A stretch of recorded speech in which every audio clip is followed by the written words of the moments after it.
Hello everyone, welcome to Let's Discover It. This is Arya and today we will discuss about plastic and the environment. Okay, तो इससे पहले वाले video में हम लोगों ने बहुत सारे टॉपिक्स को कंप्लीट किया है। प्लास्टिक का यूज, प्लास्टिक का टाइप, पॉलीमर, मोनोमर, सारी चीज़ों को कंप्लीट किया। उसको आपको जाकर देखना होगा। और यहाँ पे आज हम लोग प्लास्टिक और द इन्वायरमेंट के बारे में कंप्लीट करने वाले हैं। तो when you go to market, जब भी हम मार्केट जाते हैं ना, when we go to market we usually get things wrapped in plastic or packed in polythene bags। जब भी हम मार्केट जाते हैं तो एक्चुअली हम वहाँ पे कोई भी चीज़ लेते हैं तो वो जनरली रैप होती है प्लास्टिक में, या फिर उसे हम ऐसे आलू लेने गए तो वो हमें प्लास्टिक के पैकेट में ही देता है। दिस इज़ वन रीज़न, ये एक ऐसा रीज़न है why plastic waste keep getting accumulate in our house. तो क्यों जो प्लास्टिक का जो वेस्ट है वो एक्यूमुलेट हो रहा है हमारे हाउस में। Ultimately plastic find its way to the garbage. ठीक है, जैसे कि प्लास्टिक हमारे घर में तो एंट्री कर जाता है। ठीक है, हमारे घर में उसे एंट्री मिल जाती है। उसके बाद वो क्या होता है, धीरे धीरे अब हम उसे हमने रीयूज किया। चलिए, बहुत तो हम लोगों ने उसे क्या किया, रीयूज किया। ठीक है, रीयूज किया, लेकिन अब हम बोलें वो धीरे धीरे हमारे गार्बेज तक चला जाता है। गार्बेज,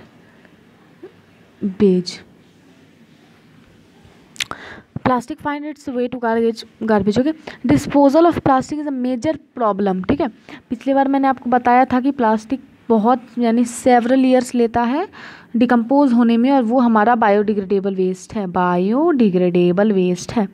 चलिए, a material which get decomposed through natural process such as action by bacteria is called biodegradable।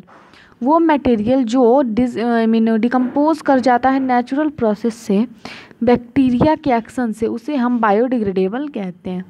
A material which easily decomposed by natural process is not. Okay, और अब वो मटेरियल के बारे में बात हो रही है जो ईजिली डिकम्पोज नहीं होता है नेचुरल प्रोसेस से, तो उसे हम नॉन बायोडिग्रेडेबल वेस्ट कहते हैं।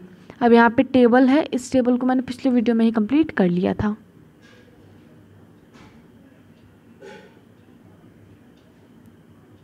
Since plastic take several years to decompose. Okay, plastic बहुत ही ज़्यादा, यानी आप बोल सकते हो एक तरह से सेवरल ईयर्स लेता है डिकम्पोज करने के लिए।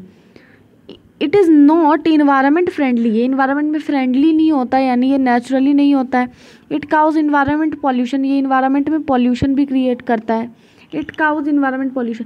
Beside the burning process in the synthetic material is quite slow and it do not completely burn easily. अब इसके जलने के बारे में बात करें तो ये आसानी से जलता भी नहीं है, और जलता है तो बहुत ही एक बोल सकते हो एक ऐसा गैस रिलीज़ करता है जो हमारे इन्वायरमेंट में फ्रेंडली नहीं होता है। और ये पूरा जलता भी नहीं है, यानी अगर आप इसे जलाओगे तो सिंथेटिक फाइबर को या फिर प्लास्टिक को, तो वो पिघल कर कुछ गोल सा बन जाता है, वो जलता भी नहीं है। और अगर हम उसे जलाते हैं तो it release lot of poisonous fumes. तो जब हम इसे जलाते हैं तो इसमें बहुत सारा poisonous fumes into the atmosphere में चले जाते हैं, काउजिंग एयर पॉल्यूशन, जो एयर पॉल्यूशन काउज करते हैं। How can this problem be solve, हम इसे कैसे सॉल्व कर सकते हैं। यहाँ पे जैसा कि एक दिया गया है, have you ever seen a garbage dumped where animal are eating garbage. क्या आप लोगों ने कहीं कूड़ेदान का एक ढेर सा कुछ देखा है जहाँ पे एनिमल उसे खा रहे होते हैं।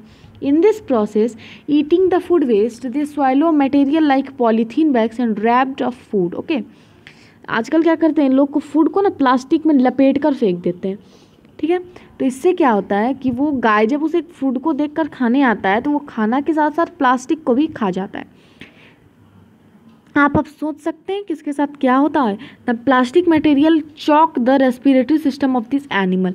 उसके रेस्पिरेटरी सिस्टम में प्लास्टिक जो होता है वो चॉक कर जाता है, यानी जाकर क्या होता है, फंस जाता है। और forms leaning in their stomach, वो जाके फंस जाता नहीं तो एक लीनिंग बना देता है उनके स्टमक में। And can be cause of their death, और इससे उनकी डेथ हो जाती है। The polythene bags carelessly throw here and there are responsible for closing the drain too। जो पॉलीथीन बैग्स है उसे हम कहीं संभाल कर नहीं फेंकते, कहीं भी फेंक देते हैं तो हमारा जो नाला जाम हो जाता है। इसका भी बहुत ही बड़ा कारण है कि प्लास्टिक को हम कहीं भी फेंक देते हैं। Sometime we are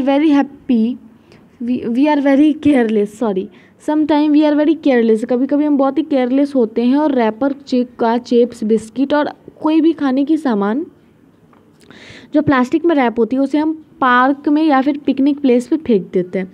should we not think twice before doing so, हम एक बार भी नहीं सोचते इस काम को करने से पहले। एज अ रिस्पॉन्सिबल सिटीजन, एक रिस्पॉन्सिबल सिटीजन होने के साथ साथ do you suggest to keep public place clean and free of plastic. एक रिस्पॉन्सिबल सिटीजन होने के साथ साथ क्या हमें ये हक है कि हम पब्लिक प्लेस को साफ रखें और प्लास्टिक से फ्री रखें? अगर यस है तो आपका यस लिखना है कमेंट सेक्शन में, और अगर नो है तो आपको नो लिखना है, जो भी आपके अकॉर्डिंग है। Okay. Avoid the use of plastic as far as possible. Avoid करिए प्लास्टिक को, बिल्कुल कम से कम यूज़ करिए, ज़्यादा से ज़्यादा। Make use of plastic made up of cotton और जूट।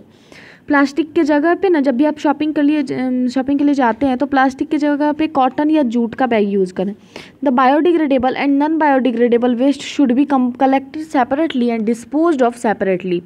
तो जो बायोडिग्रेडेबल वेस्ट है जैसे वेजिटेबल पील वगैरह, और नॉन बायोडिग्रेडेबल जो है, इसमें आ गया प्लास्टिक, आपका टिन आ गया, तो ये सारी चीज़ों को हमें दो जगह फेंकना चाहिए। ओके, दो सेपरेट डब्बा रखना चाहिए, अलग अलग में डालना चाहिए।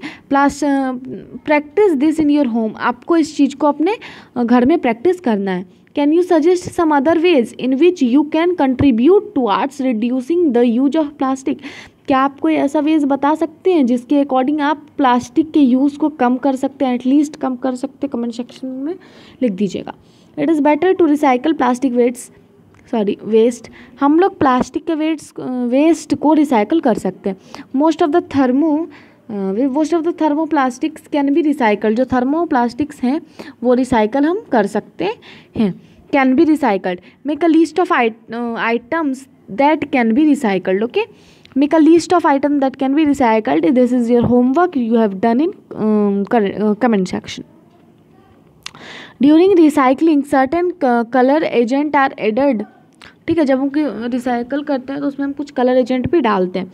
The limit its usages specially for storage of food. Okay, यहाँ पे 5R प्रिंसिपल ये आपका बहुत ही इंपॉर्टेंट है। 5R प्रिंसिपल में आप क्या क्या पढ़ते हो? आप 5R प्रिंसिपल में पढ़ते हो reduce, reuse, recycle, recover and refuge. Okay, so this is your 5R principle. एक रिस्पॉन्सिबल सिटीजन होने के साथ साथ ये 5R प्रिंसिपल आपको निभाने चाहिए, जो है reduce, reuse, recycle, recover and refuse.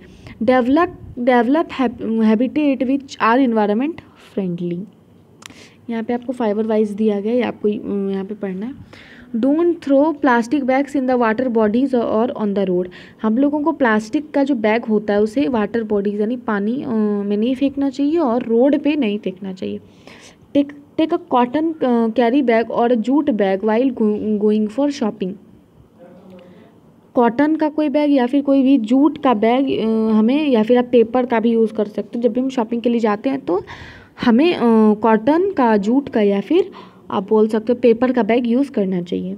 Try to minimise the use of plastic material. हम लोगों को प्लास्टिक के मटेरियल का यूज मिनिमाइज बहुत कम से कम करना चाहिए। यूज स्टील लंच, हम लोग को लंच स्टील का यूज़ करना चाहिए box instead of plastic once.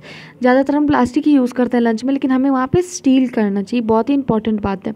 अब आप बोलोगे कि प्लास्टिक चीपर होता है, लाइट वेट होता है, तो इसलिए हम इसे यूज़ करते हैं। सबसे बड़ी बात ये बहुत अच्छा है, प्लास्टिक हमारा अच्छा है। सबसे बड़ी बात है कि प्लास्टिक जो होता है ना, ये हमारे एक्चुअली फूड के साथ मिक्स हो जाता है, ठीक है, इसलिए बोला जाता है कि स्टील लंच यूज़ करना चाहिए। तो from this side Arya Singh, thank you. अगर वीडियो पसंद आया हो तो लाइक करिए, शेयर करिए अपने फ्रेंड के साथ और चैनल को सब्सक्राइब करिए। तो अगले वीडियो में हम व्हाट यू हैव लर्नड और कीवर्ड्स लेकर आएंगे और क्वेश्चन आंसर भी हम कंप्लीट करेंगे, ठीक है। तो मिलते हैं अगले वीडियो में, थैंक यू।